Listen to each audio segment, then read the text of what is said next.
Bagaimana warga Palestina bisa tergusur? Apa yang membuat mereka seperti tawanan di Gaza?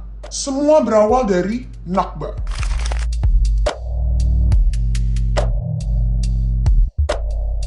Dalam bahasa Arab, Nakba punya arti bencana atau malapetaka. Bagi warga Palestina, Nakba juga punya arti sama, yakni bencana dalam wujud tergusur.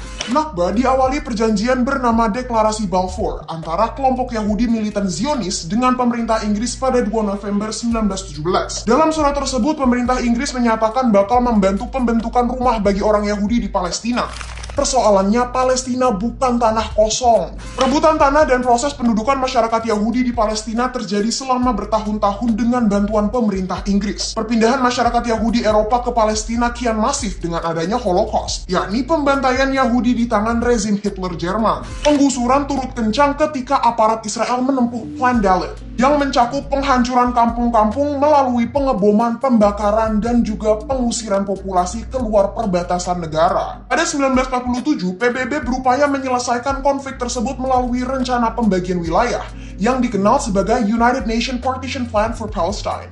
Ini adalah peta wilayah Palestina sebelum terjadinya Nakba. Sedangkan ini adalah pembagian wilayah yang direncanakan oleh PBB. Rencana ini hendak membagi wilayah menjadi 3 bagian. Palestina sebagai negara Arab, negara Yahudi, dan Yerusalem di bawah kontrol PBB. Hal itu ditentang keras masyarakat Palestina. Pasalnya, dengan rencana itu 55% wilayah akan dialokasikan untuk Yahudi, termasuk kota-kota yang mayoritasnya merupakan warga Palestina. Pembagian wilayah ini juga dinilai nggak adil, soalnya garis pantai dan daerah pertanian subur lebih banyak diberikan ke masyarakat Yahudi dibandingkan Palestina. Konflik antar warga Palestina dan Yahudi pun pecah. Setidaknya ada 30 kejadian pembantaian terhadap warga Palestina. Sekitar 530 desa dan kota hancur atau dikosongkan. Kemudian 750.000 orang tergusur paksa. Kebanyakan dari mereka mengungsi ke negara tetangga seperti Lebanon, Mesir, Suriah, dan Yordania. Pada 14 Mei 1948, negara Israel dideklarasikan dan hari itu jadi noda hitam bagi warga Palestina.